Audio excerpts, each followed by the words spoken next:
ሰላማዊ ነፃ ፍትሃዊ እና ተአማኒ ምርጫ ማካሄድ በዘመናዊ የመንግስት ስርዓት ግንባታ ቁልፍ ጉዳይ ነው።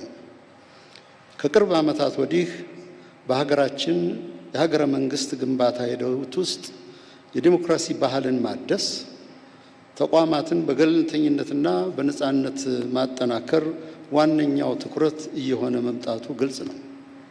ውይይት፣ ምክክርና ለሕግ የበላይነት ተገዥ መሆን የሰለጠነ የፖለቲካ መገለጫዎች ሲሆኑ ለፖለቲካ ባህላችንም ከኃይል ወደ ሐሳብ ልዕልና ለመሸጋገር አስፈላጊነቱ ተደማጭነትና ቅቡልነትን በማግኘት ላይ ያለ ልምምድ ነው ለማለት ይቻላል።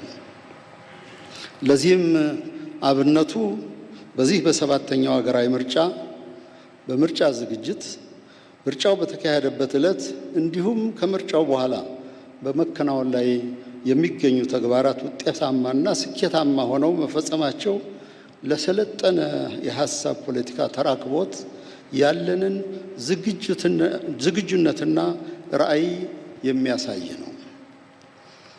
በዚህ ምርጫ